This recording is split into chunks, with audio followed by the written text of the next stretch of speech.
As is coming up to in February, Women in Horror, and being a woman and being into horror, I thought it'd be a good time to try and catch up on stuff on my YouTube channel. As you may or may not be able to tell, I finally got around to getting myself a video camera, so hopefully this will make me slightly less paranoid about how I look because it's not so close up to my face. So this is only a trial run. This is the first time I've used the camera, so I don't know how well it's going to come out, but please feel free in the comments box to drop in any kind of hints or tips or anything that you think would help me in me kind of building my YouTube channel. So, as I mentioned, a little bit early, but February is Women in Horror, and I thought I'd talk about one of the characters that has appealed to me the most growing up, and that would be Carrie White. So who is Carrie White? Well, probably the surname might be throwing you a little bit, but Carrie is one of the first creations of Stephen King. It's kind of weird when you think about it that we may not have got Carrie. I think it's common knowledge now that Stephen King threw away the manuscript for Carrie, as he felt he couldn't write about a teenage girl, he couldn't understand a teenage girl. But his wife fished out the manuscript from the bin and sent it to the publishers, and that is how we ended up with Carrie. Saying that, I would agree that there is a slight element of a man writing about a teenage girl than a woman writing about a teenage girl. There are certain scenes that you do feel like this is somebody that doesn't understand what women go through or what women do, but the overall feel of both the book and the film take that away. You don't feel like you're watching something that doesn't resonate, and as I've already said, Carrie White resonates with me. Why does she resonate with me? Well, unlike Carrie, I wasn't the naive girl. I hit puberty at 9, so I completely understood periods and things like that. So I never had the eponymous shower scene. However, I was never taught about sex. Having a period at 9 meant that my mother, who, like Carrie's mother, was a bit of a religious nut, felt that hitting puberty so young was a sign that I was going to be a whore. So sex and periods were not spoken about. It was something that I had, it happened, and it didn't really happen as far as my mother was concerned. I was also bullied.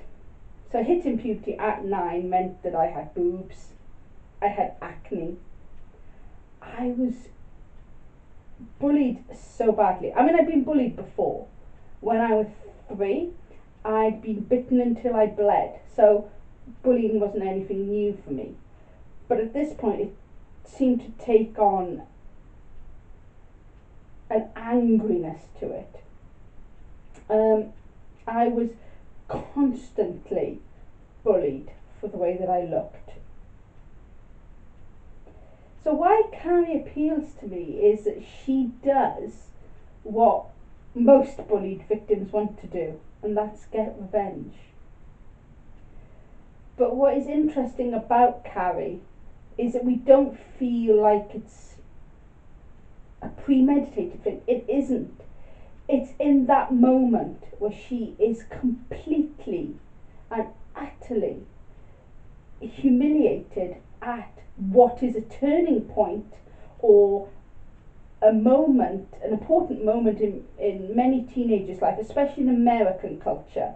In the UK, we don't really have the proms as such, but you can see though that it is a moment in time for all women who wanted to be a queen for the day. It was an acceptance, it was a popularity thing, and to be on that stage at that moment with your king meant that you were accepted by your peers. And for Carrie, she thought that she had finally been accepted, but of course it's all a clever ploy for her to be covered in pig's blood. In that moment, something in her snaps. Previously, in foreshadowing, her mother said to her, "They will all laugh at you." And it's almost like in that moment, there's something in her that wants to go, I have to admit that my mother was right. This person whose religious obsession had caused Carrie so much pain turned out to have an element of truth to it. So, in that moment, which is now an eponymous moment, she blows everybody up. She burns down the school, she destroys everybody. Now, some people argue that she goes too far. Innocents are killed within that moment. But her anger and her denial is so great that she can't channel it. She has felt, like many of us do who are bullied, that all people are guilty, because there are people there that could have stopped it and they don't. Carrie, the movie, has one of the most shocking endings as well, where one of the survivors goes to her grave, which is spray painted with "Carrie White rots in hell," and just as she's putting the flowers down, a hand comes up and grabs her.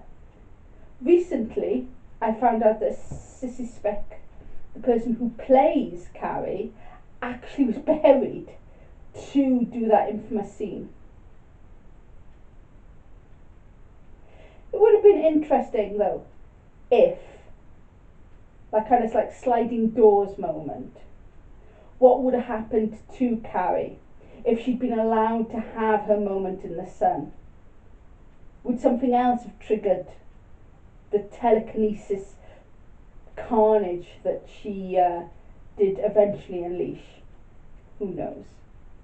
Anyway, for me, the bullied and the horror fan, Carrie White will always have a special place in my heart. So, as I said, this is the first of many, so hopefully this will continue. Thank you for watching.